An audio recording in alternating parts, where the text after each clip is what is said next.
Hello and welcome to the 49ers First and 10 podcast, 10 minutes of the most up-to-date 49ers news first thing in the morning. I'm your host, Brianna McDonald, and I'm joined by 49ers team reporter Lindsay Polares. The 49ers are now coming off 2 straight wins after defeating the Tampa Bay Buccaneers 27-14 at home last night. Lindsay, would you call this another complete win by San Francisco yesterday? Yeah, I think what we've seen from the 49ers is that their recipe to success truly is complementary football.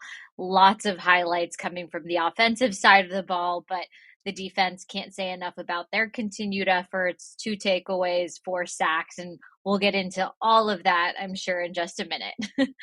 Definitely. And we'll start with the offense today. And the leader of that group, quarterback Brock Purdy, he's up for the NFL's FedEx Air Player of the Week after earning a perfect 158.3 passer rating on Sunday. So he's perfect in numbers, but what did head coach Kyle Shanahan have to say about his performance against Tampa Bay? I think he just reiterated, honestly, what he's been saying about Brock Purdy throughout the entire season. He just continues to improve week after week. And even now, just jumping off the call that head coach Kyle Shanahan has after every day after the game, he continues to just emphasize that Brock Purdy is an incredibly talented QB. The numbers certainly reflect that. And he also is just a leader in the locker room. So again, continue to be high praise. And I think it's honestly such a cool historic thing to achieve that perfect passer rating.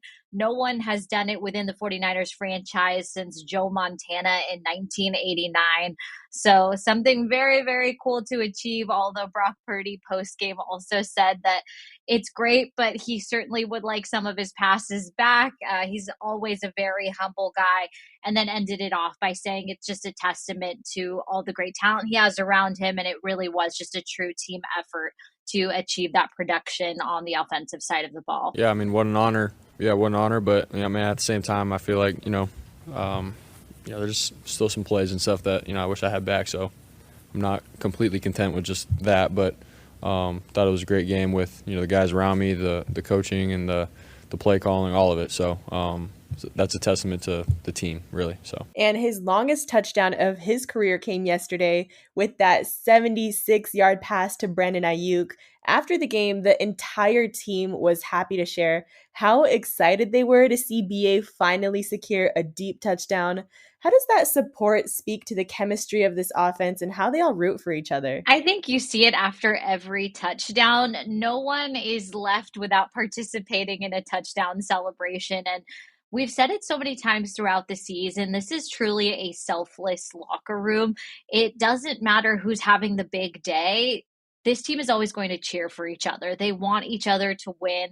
And yesterday, it certainly was Brandon Ayuk, top target of the day, 5 catches for 156 yards and a touchdown. So plenty of good things happening on that offensive side of the ball. I mean, the last 2.5 years, Brandon's only gotten better every single day. You see what he does at practice every day, training camp, OTAs, shows up just ready to roll. I'm very happy for him. I mean, I always talk about my favorite thing is just seeing guys take advantage of their opportunity.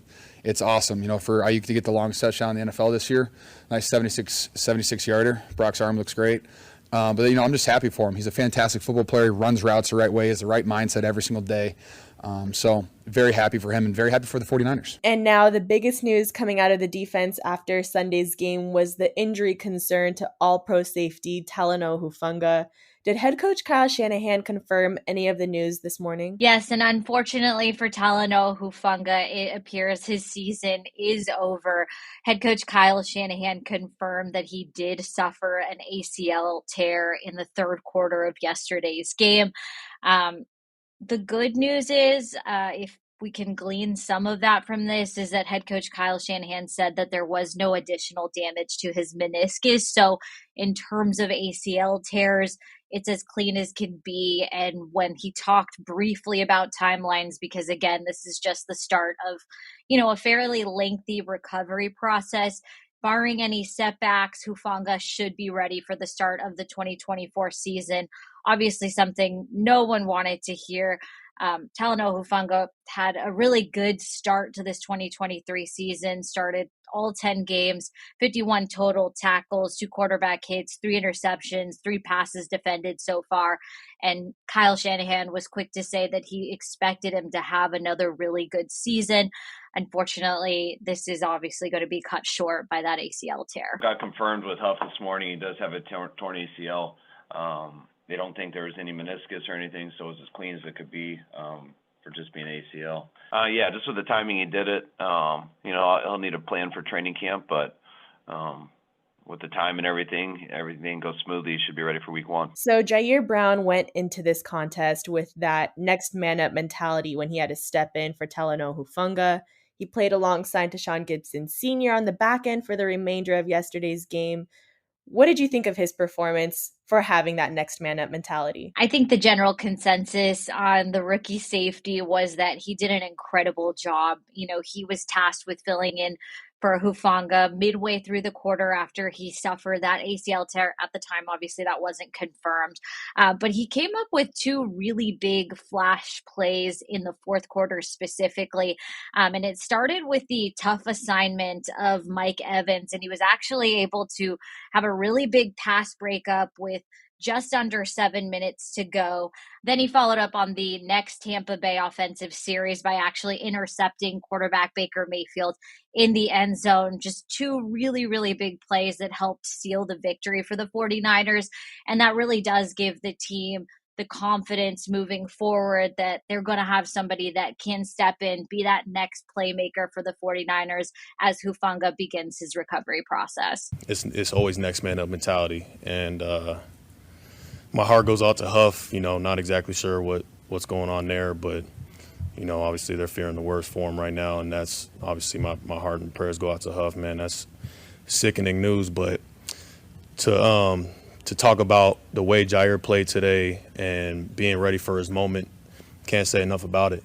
That's huge. Even though we were up in the game, to be down there in the red zone and make the plays that he made to help us get out of there speaks to the way that he's worked, and been ready for his opportunities. So there wasn't much that needed to be said. I knew he'd be ready. And how does head coach Kyle Shanahan feel about Ji'Ayir stepping in for the remainder of the season? From what we just heard on his conference call from this morning, incredibly confident. And, he said kind of the same thing we heard from the players, that they've continued to see Ji'Ayir Brown improve at practice, week after week. And one of the reasons that they decided on picking up Ji'Ayir Brown at the highest possible position during the draft is because that they knew they needed some depth at the safety position, because injuries, unfortunately, are just a part of the NFL season. And they feel good about him. And I think given what he was able to show yesterday in the second half of the game, you have to feel positive coming out of it. Now, the 49ers are just